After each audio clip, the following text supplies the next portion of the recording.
सातवीं कक्षा का बंदर का धंधा यह कविता इस वीडियो में हम देखेंगे। तो ये जो कविता है बंदर का धंधा, ये नरेंद्र गोयल जी ने ये कविता हास्यात्मक ये कविता उन्होंने लिखी है। तो हम पहले कवि का परिचय देखेंगे। उनका जन्म 21 अक्टूबर 1963 पिलखुवा गाजियाबाद उत्तर प्रदेश इस राज्य में हुआ था। उन्होंने जो रचनाएं लिखी वो गीतमाला, गीतगंगा, गीतसागर, झूला झूले, चिंची चिड़िया आदि रचनाएं नरेंद्र गोयल जी ने लिखी है। अभी हम नरेंद्र गोयल जी का जो साहित्यिक जो परिचय है वो परिचय हम देखेंगे। नरेंद्र गोयल जी आप बाल मनोविज्ञान के ज्ञाता माने जाते हैं। बाल मनोविज्ञान का मतलब है, जैसे कि हम अंग्रेजी में उसे कहते हैं साइकोलॉजी। तो उन्होंने बाल मनोविज्ञान के बारे में उन्होंने लिखा है। उन्होंने बाल उपयोगी बहुत सी सारी हिंदी में जो रचनाएं हैं वो रचनाएं गोयल जी ने बनाई है और हिंदी जगत को उन्होंने दी है। प्रस्तुत कविता में कवि ने वनौषधियों द्वारा होने वाले पारंपरिक उपचारों, उसके प्रभावों पर हास्य के माध्यम से उन्होंने प्रकाश डाला है। तो इस कविता में उन्होंने जो है वो औषधि जो वनस्पति है उन वनस्पतियों के बारे में उन्होंने बताया है और बताने के साथ ही उन्होंने हास्यात्मक रूप से वहाँ पर उन्होंने प्रकाश डाला है। तो आमतौर पर यदि हम देखें तो हमारे देश में आयुर्वेद की एक प्राचीन परंपरा रही है। जड़ी बूटियों के माध्यम से ऐसे अनेक बीमारियों को हमारे पूर्वज और ऋषि मुनियों ने पलक झपकते ही उन बीमारियों को जड़ी बूटियों के माध्यम से दूर किया है।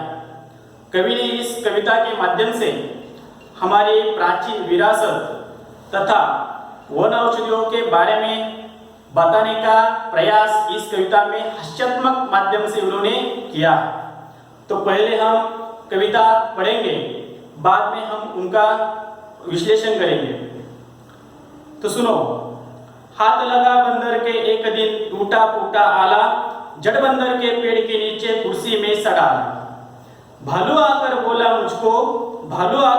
मुझको खांसी और जुकाम, बंदर बोला तुलसी पत्ते पीपल की जड़ थाम। पानी में तुम इन्हें उबालो, सुबह शाम को लेना, खांसी जब छू मंतर होए फीस भी तुम देना। बिल्ली बोली मुझको आया 104 बुखार, मैं शिकार पर कैसे जाऊं जल्दी इसे उतार। बंदर बोला रसगलियों का 3 बार तुम पीना, कल से ही तुम डांस करोगी इना मीना डीना। तभी लोमड़ी आकर बोली जितना सुंदर मुझे बनाओ, मैं ही दिखूं सबसे सुंदर ऐसी बूटी लाओ। बंदर बोला घी कुंवार तुम दोनों समय लगाओ, चमकेगा कुंदन सा चेहरा, फीस मुझे दे जाओ। चल निकला बंदर का धंधा, अब वो मौज मनाता, अच्छी अच्छी जड़ी बूटियां जंगल से वो लाता। तो ये जो कविता है, इस कविता के माध्यम से हमारे पूर्वजों का जो विरासत है, जो वनौषधियों के बारे में बताने का काम कवि नरेंद्र गोयल जी ने इस कविता के माध्यम से हम सभी को किया है। तो एक हास्यात्मक कविता है। यदि हम पेज नंबर 13 पर यदि देखेंगे तो वहाँ पर चित्र है एक बंदर का, और इस बंदर ने जो है वहाँ जो डॉक्टर है वो बंदर है। हाथ लगा बंदर के एक दिन, टूटा फूटा आला, झट बंदर ने पेड़ के नीचे कुर्सी मेज ला डाला। तो यहाँ पर हम देख सकते हैं जो बंदर है वो डॉक्टर बन गया है और उस बंदर ने टूटा फूटा आला उनको मिला है। आला का मतलब है डॉक्टर के कानों में जो लगी हुई जो टेथोस्कोप जो है उसे आला कहा गया है। और एक दिन जब यह बंदर जब जंगल में घूम रहा था तो उसे टूटा फूटा आला मिला और झट बंदर ने पेड़ के नीचे कुर्सी मेज सा डाला। तो उन्होंने क्या कर दिया, जो बंदर का जो धंधा है डॉक्टर का, वो डॉक्टर का धंधा उन्होंने वहां पर शुरू कर दिया। और इस बंदर डॉक्टर जी का पहला जो मरीज है वो है भालू। तो फिर भालू आकर बोला मुझको खांसी और जुकाम। बंदर बोला तुलसी पत्ते पीपल की जड़ था। तो पहला जो मरीज है वो है भालू, और भालू आकर बोला कि मुझे जो है वो खांसी जुकाम हो रहा है, तुम इसके ऊपर मुझे कुछ जड़ी बूटियां दे दो या फिर उसका इलाज करो। तभी बंदर ने उनका जो इलाज है वो इलाज बताया।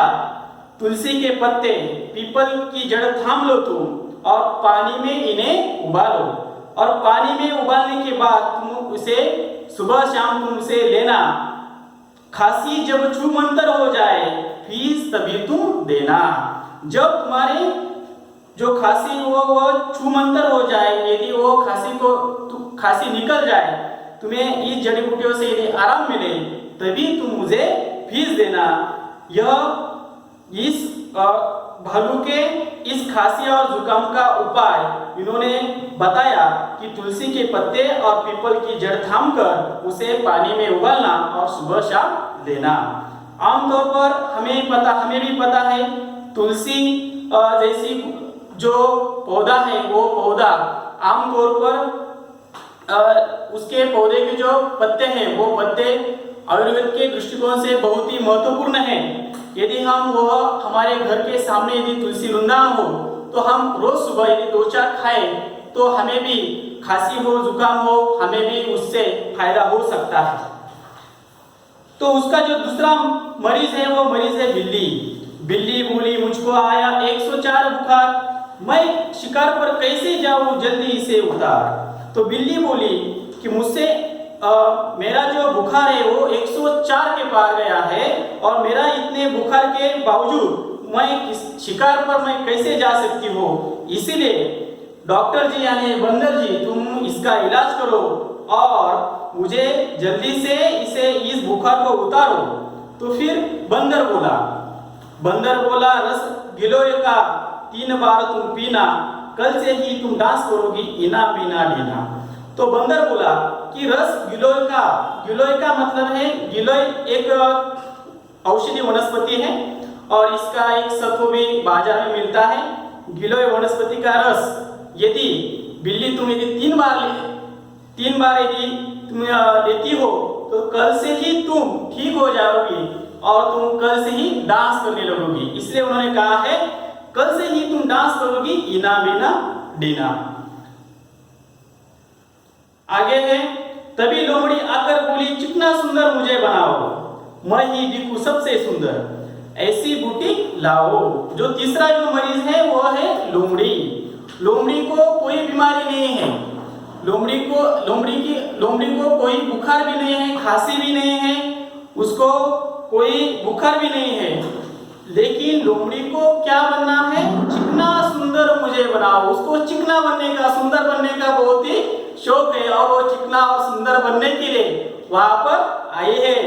तभी लोमड़ी आकर बोली चिकना सुंदर मुझे बनाओ, मैं ही दिखूं सबसे सुंदर, मुझे सबसे सुंदर दिखना है, ऐसी बूटी तुम लाओ, ऐसी जड़ी बूटी मुझे दो कि मैं जंगल की सबसे सुंदर बन जाओ। बंदर बोला घी कुंवर तुम दोनों समय लगाओ। तो बंदर ने ही सुंदरता का राज बताया कि बंदर बोला घी कुंवर।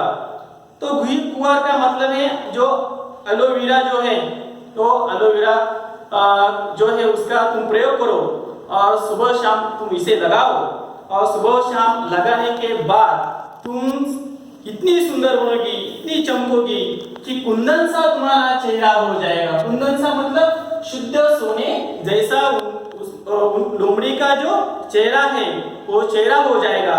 और बंदर ने ऐसे ही कहा और भी कहा कि जब तुम्हारा चेहरा कुंदन सा सुंदर दिखेगा तभी तुम मुझे फीस देना, पहले मैं फीस नहीं लूंगा। चल निकला बंदर का धंधा। तो फिर बंदर का जो धंधा है, जो उन्हें टूटा फूटा आला मिला था, उस टूटे फूटे आले के माध्यम से और वन औषधियों के वनस्पतियों के गुणकारी वनस्पतियों के वन औषधियों के माध्यम से उसका जो धंधा है, जो व्यवसाय है, वह बड़ी तेजी से चल निकला। अब वो मौज मनाता। फिर जो बंदर है वो अभी मौज मनाने लगा है, क्योंकि उसका जो धंधा है वो चल निकला है। बहुत ही उसका धंधा अच्छी तरह से हो रहा है। अच्छी अच्छी जड़ी बूटियां जंगल से वो लाता, तो अच्छी अच्छी जो जड़ी बूटियां है वो जंगल से ला रहा है। और जो मरीज उसके बाद आते हैं, जैसे कि पहले आए थे भालू, पहले आया था भालू, उसके बाद बिल्ली, और तीसरा जो मरीज है वो लोमड़ी। इन जैसे मरीजों को उन्होंने अच्छी तरह से उन्होंने ठीक किया, तभी से उसकी मरीजों की जो संख्या है वो बढ़ती गई और इस बंदर का जो धंधा है वो धंधा निकल पड़ा।